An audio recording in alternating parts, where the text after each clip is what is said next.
Nabi sering kali ditanya tentang amalan yang disukai. Apa amalan yang terbaik? Apa amalan yang paling disukai oleh Allah Ta'ala? Tapi seringkali jawabannya beda-beda. Sekali ditanya, apa amalan yang paling disukai? Al-iman billah. Thumma madza? Thumma al-hajjul mabrur. Haji yang mabrur. Sekali lagi ditanya apa? Al-jihad fisabilillah. Sekali lagi ditanya apa? Al-birrul walidain. Beda-beda jawabannya. Loh kenapa beda-beda? Pelin-pelan atau apa? Lah. Nabi menjawab sesuai kondisi si penanya. Ada beberapa penanya dia teledor untuk sholat pada waktunya. Maka untuk dia yang paling prioritas, yang terbaik, lu sholat yang benar, sholat pada waktunya. Ada lagi beberapa orang sholatnya bagus, tepat waktu. Tapi dia teledor sama orang tuanya. Untuk dia yang terbaik, birrul walidain. Kalau sholatnya udah rapi, jadi nggak usah dibahas. Tetapi birrul walidain, bakti kepada orang tua. Ada lagi ditanya, dia punya harta tapi nggak pergi haji. Untuk dia yang paling afdal, hajjul mabrur. Lagi satu orang bertanya, apa yang paling afdal buat dia? Yang paling afdal buat dia adalah jihad fisabilillah. Wahakadha. Jadi terkadang jawabannya beda-beda menyesuaikan daripada keadaan si penanya.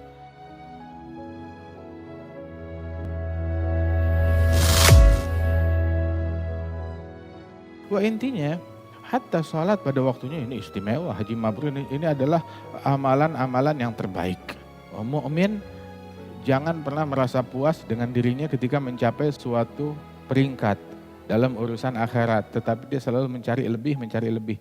Lebih haus akan perihal akhirat lebih daripada hausnya kita akan urusan dunia. Kita urusan dunia nggak ada kenyangnya.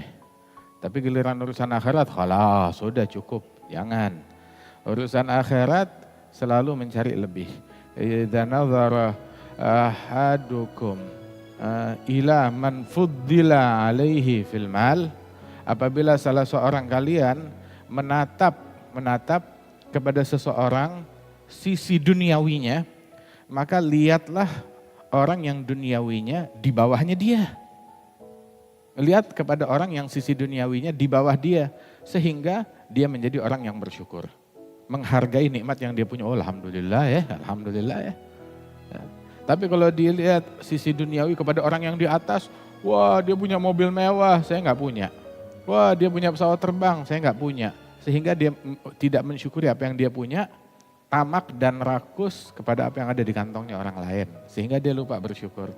Sampai dibilang tuh orang dulu bilang, ente sibuk ngeliatin daging atau ayam di piring orang lain. Ikan di piring kita digondol kucing. Gak bisa kita nikmatin. Yang ada di piring orang gak nyampe ke kita.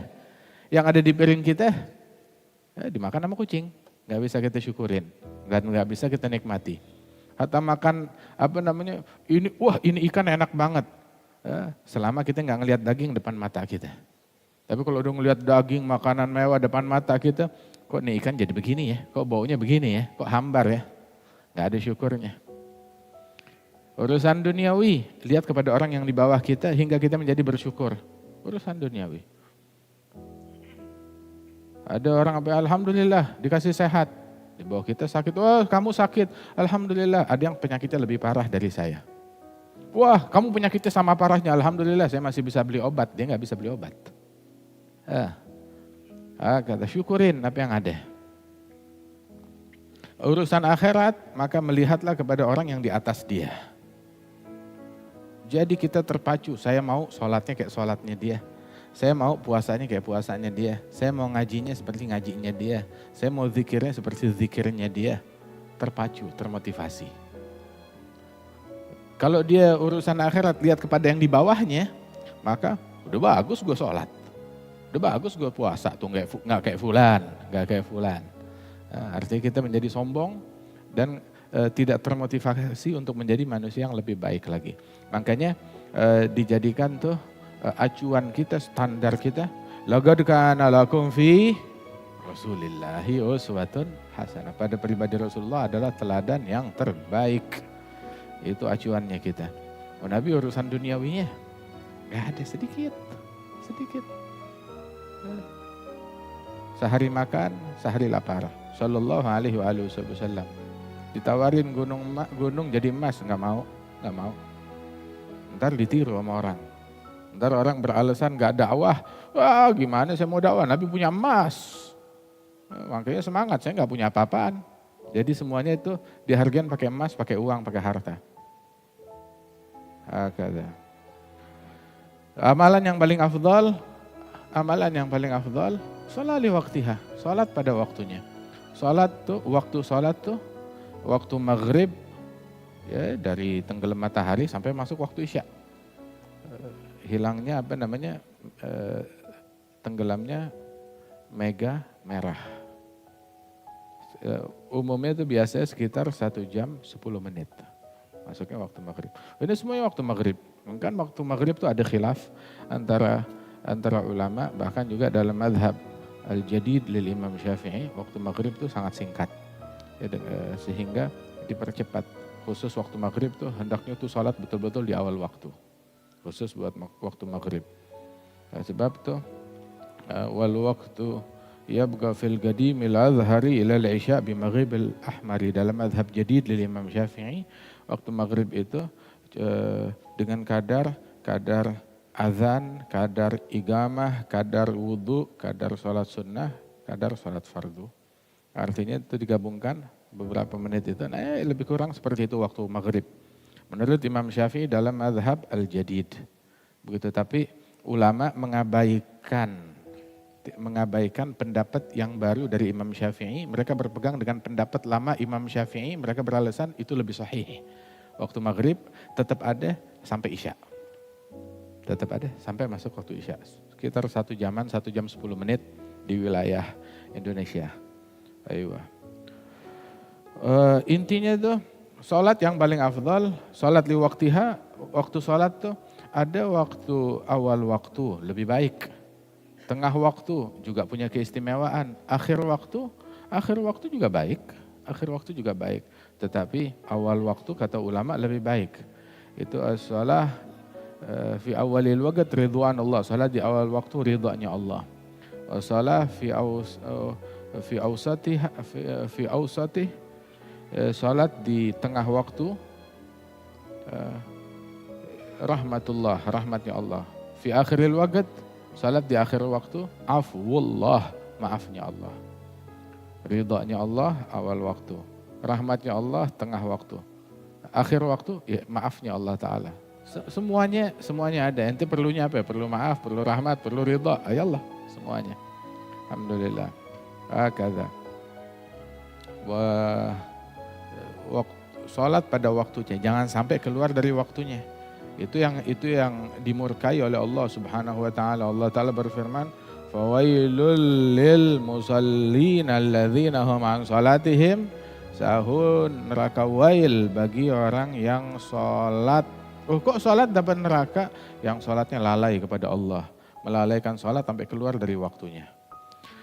Enggak ada uzur buat ninggalin sholat 5 waktu. Adanya uzur untuk menunda sholat. Uzur untuk menunda sholat itu cuma ada 3. La uzra fi ta'khiriha illa lisah au naumin au lil jam'i au lil ikrah. Enggak ada uzur untuk menunda sholat kecuali 3 hal. Lisah, orang yang lupa, betul-betul lupa. Tahu-tahu dan lupanya itu karena sesuatu yang mubah. Bukan lupa karena sesuatu yang diharamkan oleh Allah Ta'ala, lagi main judi sampai lupa sholat. Atau lupa karena sesuatu yang lalai, lagi main catur sampai lupa sholat. Atau bukan uzur. Lagi nonton bola sampai lupa sholat. Nah itu juga bukan. Itu juga bukan uzur. Kata. Gak ada uzur buat menunda sholat. Ninggalin sholat tidak ada uzur. Tapi buat menunda sholat uzurnya cuma 3. Kalau dia lupa. Terus yang kedua itu naum, ketiduran. Dengan catatan tidurnya sebelum masuk waktu. Kalau ini sekarang udah adzan subuh, dia melek. Bentar tidur dulu. Nah, itu namanya ninggalin sholat itu. Kalau tidurnya sebelum masuk waktu. Dan itu juga ketidurannya itu Syekhana al-Habib masyhur, lakin mahu kulla yaum, bukan tiap hari telat subuh itu bukan uzur lagi itu. Bukan uzur lagi. Kenapa kalau buat urusan sholat subuh berat banget, tapi giliran urusan airport, mau jalan ke airport, Masya Allah dari 2 jam sebelum subuh dia udah bangun. Dia udah siap, on time, gak boleh telat. Urusannya duit. Maknanya apa? Dunia lebih gede di hati itu orang daripada akhirat. Itu masalahnya. Airline lebih agung daripada Allah. Itu masalah. Itu masalah. Sahin au naumin au lil ikrah au lil jam'. La udhra fi taqrir ala lisah au naumin au lil jam'i. Ada empat hal. Karena tidur atau jamak, niat untuk jamak. Dia niat jamak, misalkan dia musafir atau sakit atau lil matar karena hujan. Dia niat untuk jamak, menggabungkan sholat. Takdim atau takhir. Lil jamak. Au lil ikrah, atau karena paksaan, berada dalam tekanan, dalam paksaan. Maka dia menunda sholat tersebut. Hakadha. Sampai paksaannya itu hilang atau tekanannya itu menghilang. Amalan yang paling disukai oleh Allah Ta'ala adalah as-salat li waqtiha, salat pada waktunya. Salat zuhur waktunya panjang, subuh juga Masya Allah, labas waktunya lumayan. Lebih kurang, malah lebih panjang dari maghrib waktu subuh. Waktu isya Masya Allah paling panjang, zuhur waktunya panjang, asar waktunya juga panjang. Tapi paling panjang adalah waktu isya.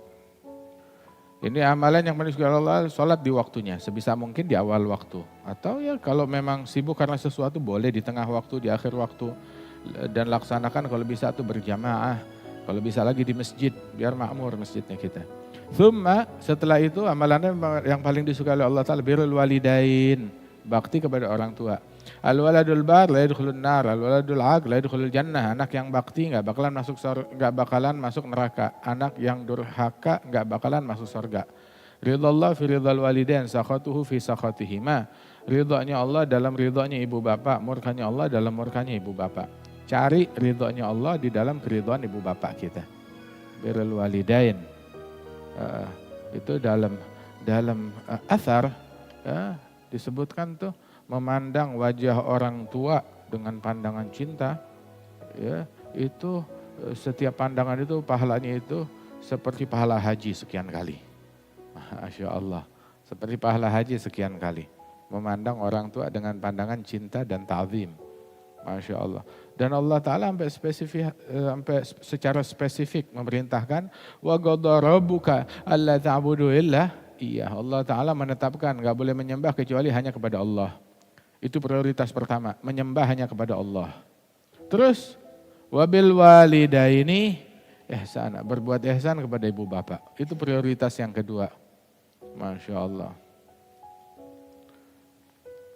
Sampai dalam ayat Al-Quran, imma yablughanna indakal kibara ahaduhuma au kilahuma fala taqul lahuma uff wala tanharhuma wa qul lahuma qawlan karima wakhfid lahuma janaha dhulli minar rahmati wa qul rabbirhamhuma kama rabbayani shaghira. Ini sepanjang ini Allah ngajarin cara kita ngomong sama orang tua. Ketika mereka mencapai udah usia sepuh, udah tua, salah seorang mereka harus makin santun, makin lembut. Bukan makin kasar, makin pegel sama bawelnya orang tua kita hingga kita angkat suara. Sampai jerit-jerit sama orang tua kita, harus kita makin sabar. Mereka makin sepuh, kita harus makin sabar. Makin nunduk, makin merendah. Walaupun nanti udah jadi bos besar.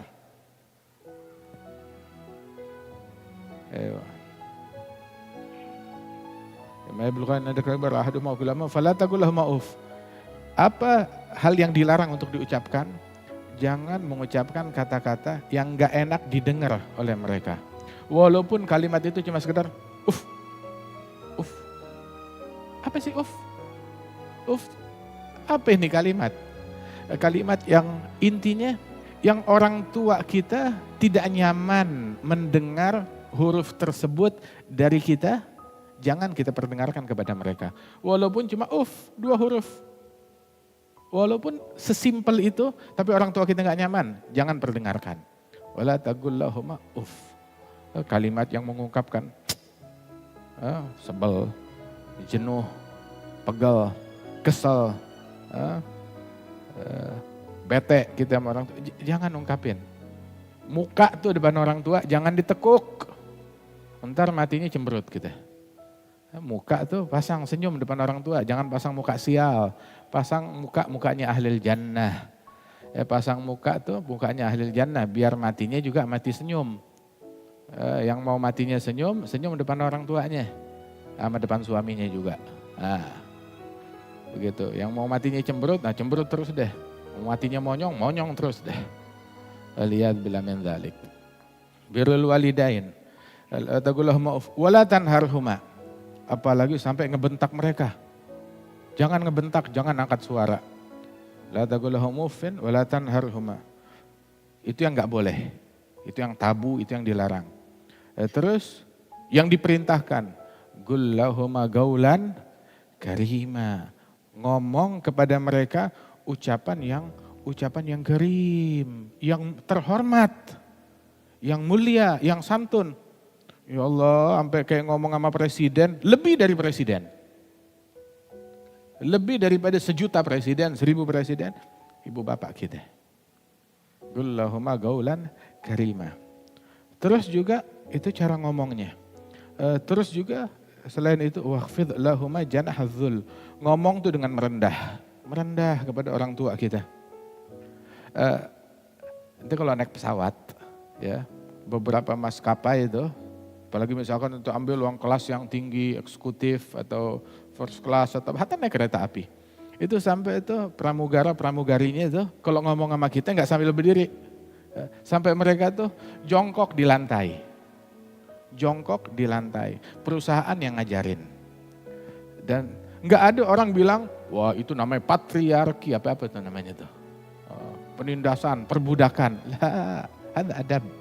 Dan mereka lakukan itu motivasinya adalah menjaga nama baik perusahaan demi fulus, demi duit, demi gaji. Ya, takut dipecat, takut gajinya dipotong. Lakukan kita kepada orang tua kita, kepada ulama, demi apa? Demi Allah. Untuk Allah Ta'ala, ta'zim, pengagungan kepada perintah Allah Ta'ala. Waqfid lahuma janahadzul. Karena takut, bukan karena takut. Karena rahmat dan sayang, karena cinta. Bukan karena takut, tapi karena cinta. Motivasinya dia merendah minar rahmah. Waqfidlahuma janahadzulli minar rahmah. Dia merendah terhadap ibu bapaknya karena rahmat dan kasih sayang. Adzal Imam Abdullah Ba'alawi, Zainal Hamid bin Umar Ba'alawi, itu beliau kalau di hadapan ibu bapaknya itu enggak berani ngebelakangin orang tuanya. Kalau satu ruangan sama mereka. Sampai itu kalau ketika mau keluar ruangan jalannya mundur. Terhadap ibu bapaknya. Terhadap orang tuanya seperti itu. Subhanallah. Karena rahmat dan kasih sayang. Karena ta'zim kepada perintah Allah Ta'ala. Makanya tuh mereka jadi orang besar. Imam Ali Zainal Abidin gak berani makan anggur bareng sama ibunya. Loh kenapa? Biar ibu saya dulu yang makan. Iya gak apa-apa, ibu kamu habis makan, kamu makan setelahnya. Bilang saya gak mau. Saya takut. Saat saya comot anggur yang sudah diincar oleh matanya ibu saya. Akhirnya saya jadi kurang ajar dan kualat. Tuh. Sayyidina Ali Zainal Abidin, makanya jadi orang besar. Uwais Al-Qarni, kenapa jadi agung, jadi mulia? Dia jadi agung dan mulia karena apa? Enggak sempat ketemu Nabi Muhammad. Karena ngurusin ibunya, bakti kepada ibunya. Tapi dia beriman kepada Rasulullah. Tapi Rasulullah sampai nyebut. Sampai memerintahkan sahabat yang termulia, Sayyidina Umar, Sayyidina Ali, untuk temuin Uwais Al-Qarni, kirim salam sama Uwais Al-Qarni, minta doa inti sama Uwais Al-Qarni. Padahal Sayyidina Umar, Sayyidina Ali lebih mulia, tapi Nabi ngajarin respek, hormat dan etika dan bentuk ta'zim kepada orang yang mengagungkan Allah Subhanahu wa taala. Orang yang terhormat tahu cara menghormati. Tapi orang yang nggak punya penghormatan kepada orang-orang yang terhormat, ya memang dia nggak punya kehormatan, makanya nggak bisa caranya menghormat. Tsumma birrul walidain, bakti kepada orang tua. Enggak ada orang yang sukses urusan dunia ataupun urusan akhirat, melainkan kalau kita telusuri sebabnya pasti birrul walidain. Birrul walidain itu kunci kesuksesan. Tiap orang yang sukses, urusan dunia, urusan akhirat, selidikin hubungan dia sama ibu bapaknya bagaimana. Dan birrul walidain manfaat walaupun dilakukan oleh orang kafir. Loh, dia enggak beriman, tapi dia birrul walidain. Atau termasuk dia silaturahmi. Itu makanya Imam Al-Haddad bilang, kadang kita lihat orang non muslim rezekinya berkah, banyak, badannya sehat, dunianya sukses. Diselidikin berkat birrul walidain atau berkat silaturahmi. Yani hatta non muslim manfaat ketika dia melakukan itu semuanya. Apalagi muslim dan mukmin yang melakukannya. So, amalan paling afdal salat di waktiha. Thumma birrul walidain, bakti kepada orang tua. Terus apa lagi? Thumma al-jihad fi sabilillah, berjihad di jalannya Allah. Salat pada waktunya itu jihad sebenarnya. Begitu juga birrul walidain jihad. Jihad yang terbesar. Makanya posisinya di atasnya jihad. Nabi habis pulang dari jihad, banyak darah ditumpahkan, banyak sahabat terbunuh. Terus Nabi bilang, raja'na minal jihadil asghar ilal jihadil akbar. Kita baru aja pulang dari jihad kecil menuju jihad yang besar. Loh, jihad kecil, mana jihad kecil? Ada yang mati, tumpah darah, penat, harta habis, capek, orang-orang terluka. Nabi menamakan itu jihad kecil. Panas, panas, lagi panas-panasnya. Kita kemarin di mana namanya baru pulang dari Hijaz, dari Mekah Madinah, Masya Allah itu di luar panasnya luar biasa, udah kayak hair dryer, gratis cuma nggak pakai listrik, panas kayak hair dryer. Itu zaman sekarang masih ada AC, apalagi zaman dulu panas. Terus Nabi ketika melakukan perjalanan tuh di luar tuh, kita di luaran 5 menit, 10 menit aja udah gak kuat. Bayangkan perjalanan berminggu-minggu, berbulan, di luar, di padang pasir, panas, anginnya, ataupun neduh aja tuh neduh, angin yang menerpa tuh kayak hair dryer, panas. Apalagi di bawah terik matahari. Dan Nabi menamakan itu jihad kecil. Kita pulang ke Madinah, di Madinah kita ngurusin ibu bapak, silaturahmi, sholat 5 waktu, hadir majelis ta'lim, pergi ke masjid, menjalankan syariat, menjalankan perintah Allah, hadzal jihadul akbar, jihad yang terbesar. Zikir, wala zikrullahi akbar, zikirnya Allah Ta'ala adalah yang terbesar.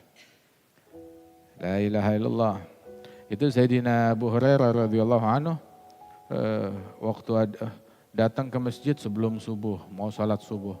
Terus bilang sama sahabat, sama tabi'in yang datang juga, kunna na'uddu annal ityan ilal masjid fi mithal hadzal waqt ka ghazwah fi sabilillah.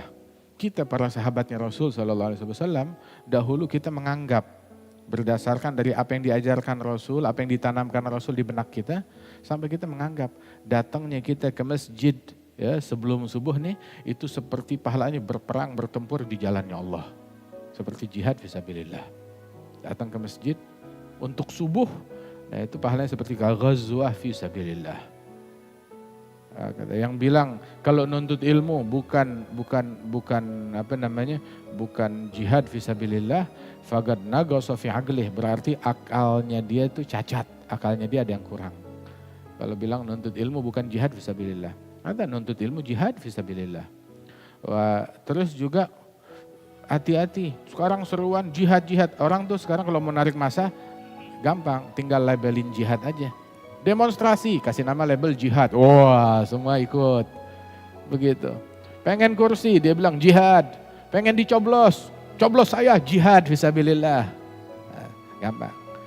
Nah itu jualan agama. Itu juga nggak baik. Jangan mudah terpancing. Bahkan hatta nggak semua ajakan-ajakan pertempuran itu jihad yang asli. Apalagi yang isinya itu pertempuran antara sesama kaum muslimin. Idzal taqal musliman bisayfayhima al-qatil wal maqtul finnar. Muslim kalau saling berjumpa, yang membunuh, yang dibunuh dua-duanya dalam api neraka. Bukan jihad, itu jahat. Itu jahat. Hati-hati dengan slogan-slogan jihad. Kita tahu jihadnya Nabi Muhammad itu jihad yang asli. Jihadnya sahabat itu jihad yang asli. Akan tetapi kita al-muslim al-muslim itu bukan jihad, itu jahat. Nah, terus dari mana kita tahu ini jihad yang asli? Ya kita merujuk marja'iyah, punya rujukan kepada ulama yang istiqamah, syuyukh, ahli rusukh, yang sanadnya menyambung. Kita konfirmasi kepada mereka, benarkah ini jihad yang benar? Ya, yang dianggap oleh, sebab pikiran kita, pandangan kita itu terbatas. Saat kita nggak tahu, kita tanya, ini jihad yang asli bukan? Tanya kepada mereka. Mereka bilang jihad yang asli, ya jihad yang asli. Tapi kalau enggak, da'ma yaribuk ila ma la yaribuk. Tinggalkan yang meragukanmu kepada yang tidak meragukan. Kamu ragu, tinggalin. Selesai, sudah. Menuju kepada hal yang tidak meragukan. Ada jihad yang tidak meragukan. Sholat subuh nih di MRBJ, hadir pengajian di sini. Hidupin waktu antara maghrib dan isya di sini. Enggak meragukan kalau itu jihad fisabilillah. Birrul walidain, hadza huwal jihad fisabilillah. Ini adalah bentuk-bentuk jihad tersebut.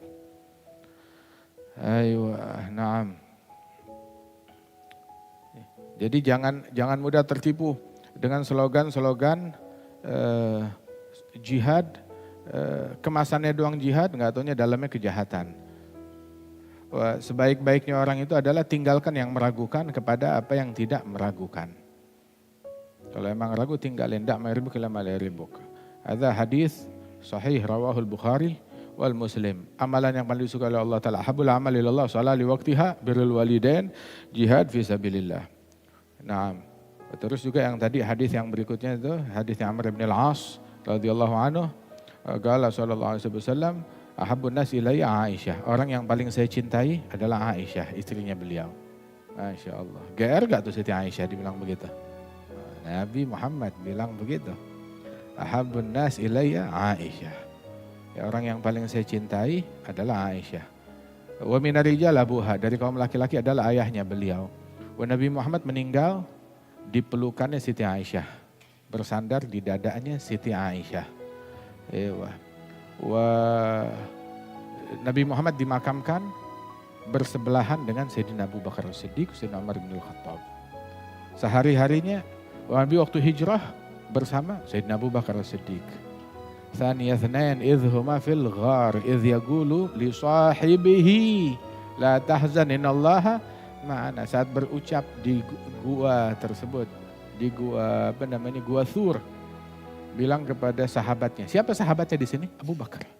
Makanya yang mengingkari persahabatan Abu Bakar atau kufur sebab bertentangan dengan Al-Qur'an, dan beliau adalah sahabat yang persahabatannya ditetapkan oleh Allah di dalam Al-Qur'an. Di gua itu bersama Nabi adalah Sayyidina Abu Bakar, dan Allah menamakan sahibihi, sahabatnya Nabi Muhammad. Walladzi ja'a bis-sidq, yang datang membawa kesungguhan. Wasaddaqa bihi, dan yang mempercayainya. Wasaddaqa bihi alladzi ja'a bis-sidq Nabi Muhammad. Wasaddaqa bihi, yang mempercayainya Abu Bakar As-Siddiq radhiyallahu anhu wa arbahum. Allah mudah-mudahan tanamkan di dalam hati kita kecintaan kepada para sahabat Nabi, kepada ahli bait Nabi, kepada para istrinya Nabi, kepada para anak-anaknya Nabi Muhammad, kepada para ulama, kepada para salihin, kepada para aulia. Amin ya rabbal alamin.